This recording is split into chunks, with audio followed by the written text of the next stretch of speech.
I woke up to the faint buzz of machinery outside.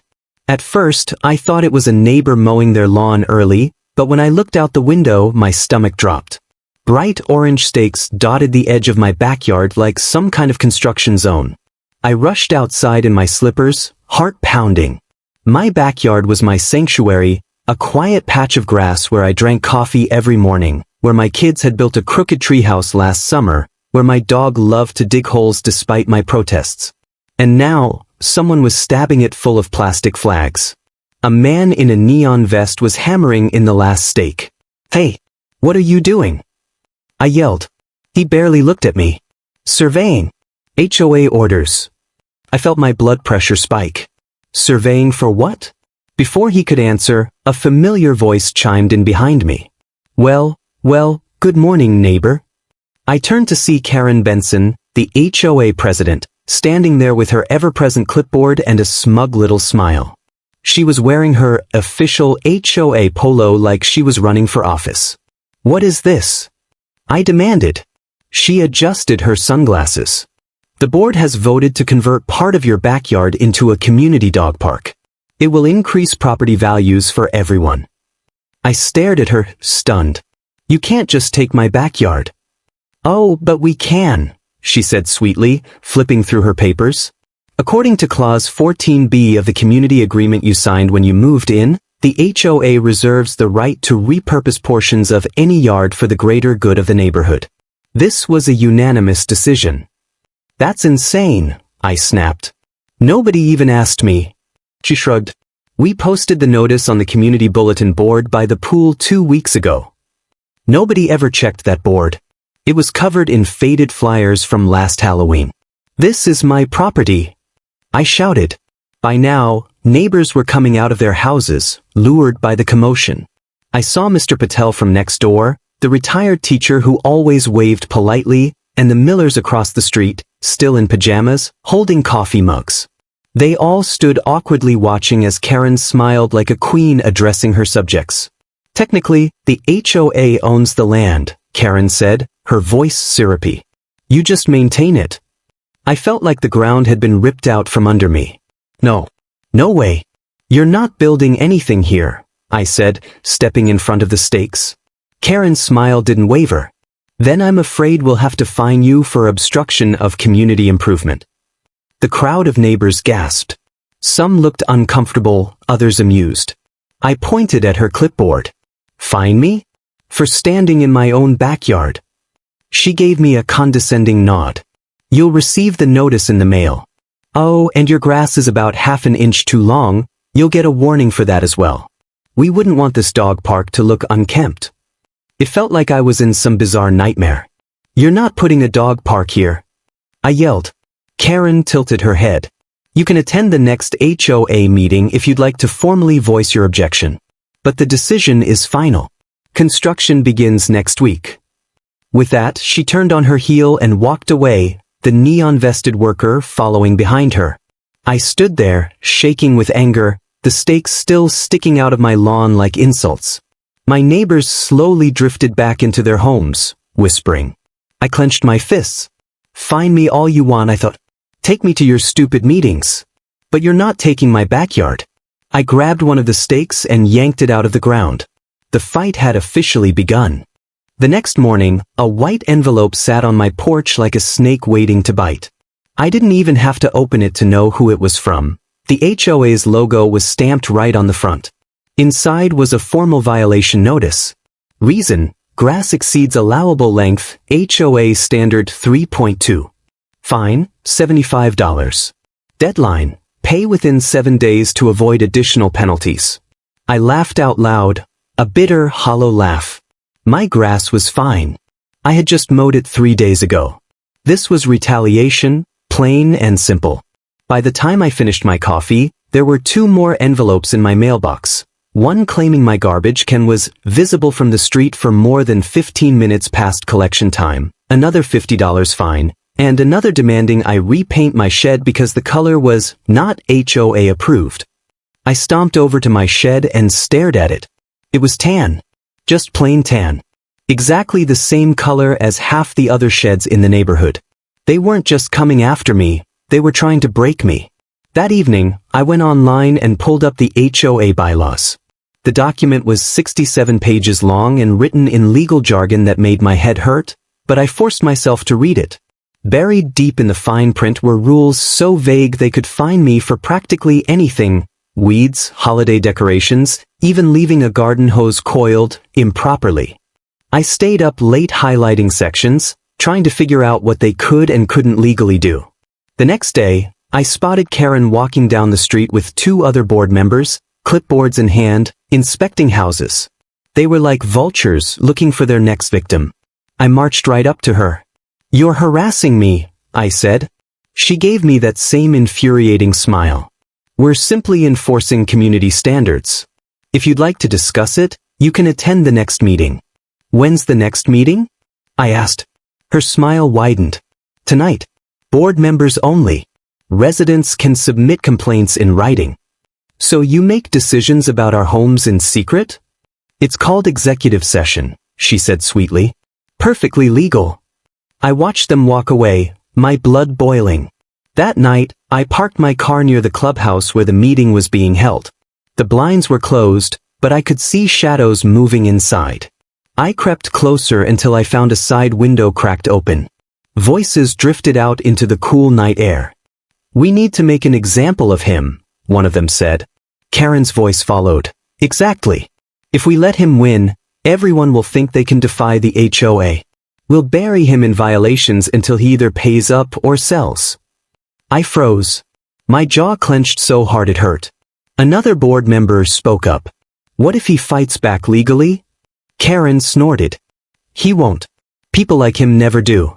By the time he hires a lawyer, we'll have racked up thousands in fines. He'll give up." I stepped back from the window, my heart pounding. So this was their plan: harass me until I broke. Well, they were wrong about one thing. I wasn't giving up. The next morning, I started talking to my neighbors. Carefully, casually, I asked if they'd ever been fined by the HOA. The stories came pouring out. Mrs. Miller had been fined $100 for leaving her Christmas lights up one day past January 15th. Mr. Patel got a violation for a non-conforming mailbox, even though he'd installed the one the HOA originally required. Another neighbor said they'd been forced to remove their kid's basketball hoop because it spoiled the neighborhood aesthetic. Everyone had a story, but everyone also looked over their shoulder before telling me. "They can make your life hell if you cross them," Mr. Patel warned. I nodded grimly. "They already are." That night, as I stood in my backyard staring at the orange survey stakes still planted in the grass, I made a promise to myself. If the HOA wanted a war, they were going to get one. But first, I needed allies. The next morning, I stood at the edge of my backyard staring at the orange stakes, my fists in my pockets. They weren't just survey markers anymore. They were battle flags, planted by the enemy. But I wasn't fighting this war alone. Not anymore. Over the next few days, I knocked on every door on my street. Some neighbors were cautious, others bitter, but most had the same haunted look, the look of people who'd been bullied into silence for too long. Mr. Patel invited me in for tea and told me how Karen had fined him 3 separate times for cluttered patio furniture. Mrs. Miller confessed that she had cried the night the HOA forced her to repaint her perfectly good front door because the shade of blue wasn't approved. By the time I had spoken to a dozen neighbors, one thing was clear: nearly everyone hated the HOA. They just didn't think there was anything they could do about it. "We've tried fighting before," one neighbor told me. "They always win. They have the lawyers. They have the money." I nodded. That's what they want us to believe. But what if we fought them together? The neighbor raised an eyebrow. "Together?" "Yes," I said, leaning forward. "If it's just me, they can bury me in fines.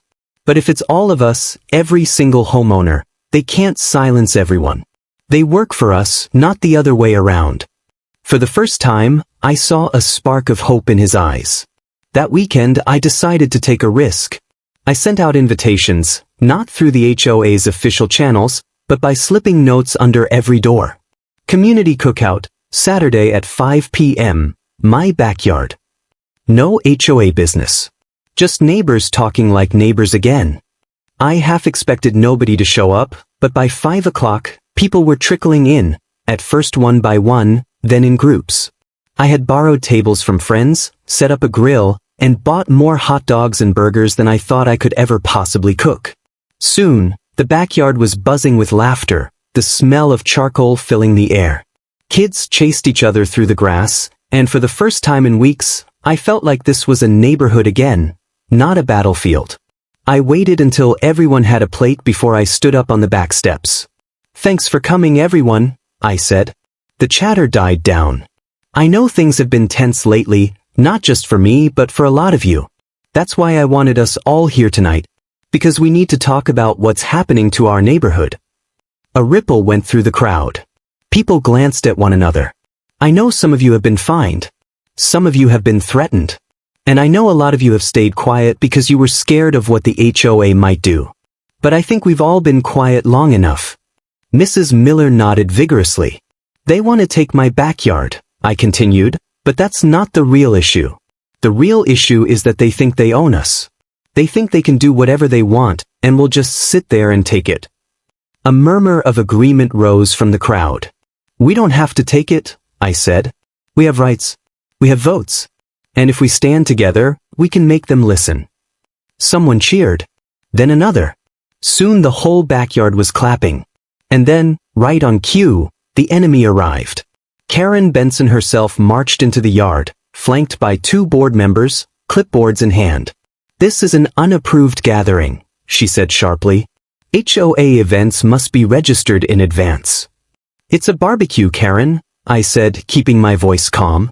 "We're just neighbors having dinner."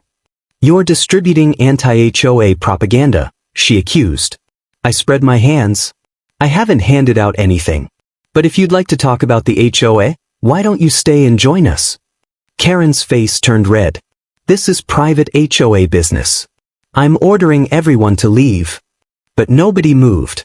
One by one, my neighbors crossed their arms, standing firm. Mrs. Miller stepped forward.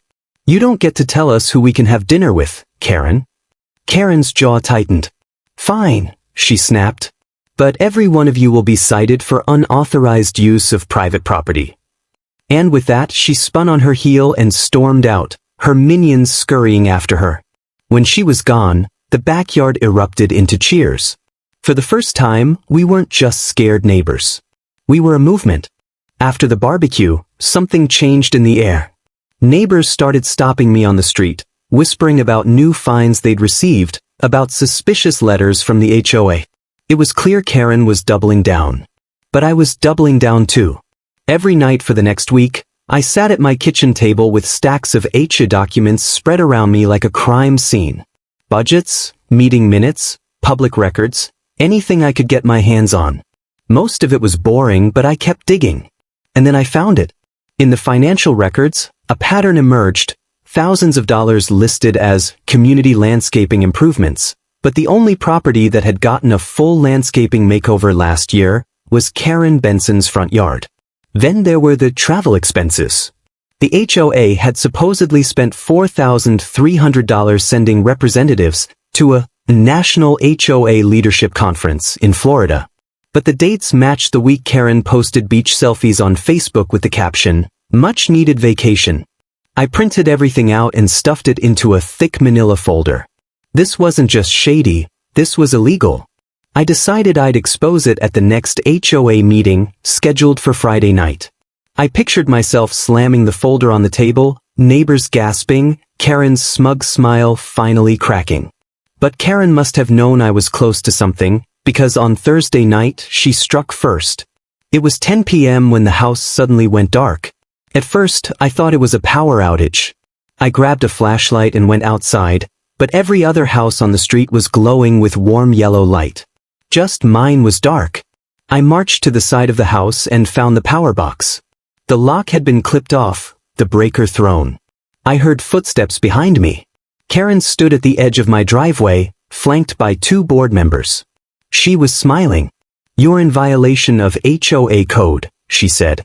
"Your backyard barbecue damaged community property." "What community property?" I snapped. "The grass," she said sweetly. "We'll be sending you a bill for resodding." "Oh, and you're officially on notice. If you continue to disrupt the harmony of this neighborhood, we'll pursue legal action." "You cut my power," I growled. "Prove it," she said. Then she turned and walked away, her shadow stretching across my lawn. I stood there in the dark, shaking with rage. She wanted war? She had it. I lit candles inside and sat down at my laptop, using my phone's hotspot. I scanned every piece of evidence I'd gathered, the misused funds, the shady contracts, the board meeting notes, and compiled it into a single PDF. Then I did something Karen didn't expect. I sent it to everyone. I emailed it to every neighbor, every local news station, even the county government office. I uploaded it to the neighborhood Facebook group. By midnight, my phone was buzzing with messages. "Are you serious? She used HOA money for her vacation? This is insane. I'm done paying fees. We need to call a vote to remove her." I finally went to bed exhausted, my house still dark, but for the first time in weeks, I slept soundly. Friday morning, the neighborhood was on fire. Clusters of neighbors stood in their driveways, phones in hand, showing each other the evidence. By evening, the clubhouse was packed for the HOA meeting, so full that people spilled out into the hallway. I walked in holding my manila folder like a weapon. Karen sat at the front table, her usual smugness replaced with a tight, brittle smile. "Let's call this meeting to order," she began, but the room erupted. "Explain the landscaping expenses," someone shouted. "What about the Florida trip?" another neighbor demanded. Karen banged her gavel.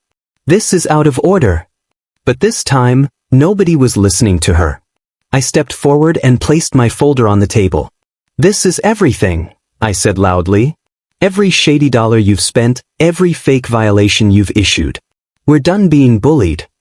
The room erupted into cheers. Karen's face turned crimson. "You don't have the authority." "Yes, we do," I said. "We're the homeowners. And we're calling for a vote." The clubhouse was electric that night. The folding chairs were all filled, people were standing along the walls, and I even saw neighbors from streets over who had never shown up to a meeting before. Karen sat at the front table, gavel in hand, her smile brittle and thin as glass. Her two board allies flanked her, looking pale. "This meeting is called to order," she said sharply. "We will be discussing." "No," I said, stepping forward. My voice rang louder than I expected. "We're discussing you." A cheer went up from the crowd. Karen slammed her gavel. "You are out of order." "Actually," I said, holding up the HOA bylaws I'd been carrying around all week, Section 8.4 gives homeowners the right to demand a recall vote at any official meeting if a majority of homeowners are present. And I'd say, I gestured to the packed room, we more than meet that requirement tonight. The crowd erupted in applause. Karen's face flushed red. "You can't just..." "Yes, we can," Mrs. Miller shouted from the back. "And we will." I handed copies of my evidence folder to a few neighbors in the front row, and soon the papers were being passed hand to hand like contraband. People gasped as they read the vacation expenses, the fraudulent landscaping bills, the retaliatory fines. Karen's voice rose above the crowd. "This is a smear campaign. These documents are taken out of context." "They're public records," I said. "Every dollar you spent came out of our pockets. And we're done letting you treat this neighborhood like your personal kingdom." The vote began. One by one, homeowners stood and spoke. Some were quiet, some emotional. "My son cried the day you made us take down his basketball hoop," one father said, voice shaking. "You fined me for my Christmas lights," Mrs. Miller said, her eyes glistening. "This neighborhood used to feel like a community. You took the joy out of it." Karen's allies tried to defend her, saying she was just doing her job, but the crowd was no longer on their side. When the vote finally came, we used slips of paper. Neighbors lined up one by one to drop their votes into the metal ballot box. My hands were trembling as I slid mine in. Karen sat stiff as a statue, tapping her gavel against the table as if she could intimidate the results into changing. When the last vote was cast, we all held our breath as two volunteers counted the slips at the front of the room. 36 in favor of removal, one of them announced loudly. 5 against. The room erupted. People cheered, hugged, and clapped so loud the walls rattled. Karen stood slowly, her face white with fury. "This is illegal," she hissed. "You'll all regret this." "No," Mr. Patel said, stepping forward with a confidence I'd never seen from him before. "We won't." Karen's board allies quietly gathered their clipboards. "You're officially removed from your position as HOA president," the volunteer announced. "Effective immediately." Karen's mouth opened and closed like a fish before she turned on her heel and stormed out, slamming the door so hard it shook. The room exploded into celebration. 2 weeks later, the orange survey stakes were gone from my backyard. The new interim board, made up of actual neighbors this time, reversed all my bogus fines, along with dozens of others that had been issued unfairly. That Saturday, we threw another barbecue, a bigger one this time. Tables stretched across the yard, kids ran through sprinklers, music played, and for the first time in a long time, people were smiling without fear. As the sun set, I sat in my lawn chair, sipping a cold drink, watching neighbors laugh together. My backyard was safe. But it wasn't just about the yard anymore. It was about taking back our homes, taking back our voices, taking back our community. And we'd done it, together.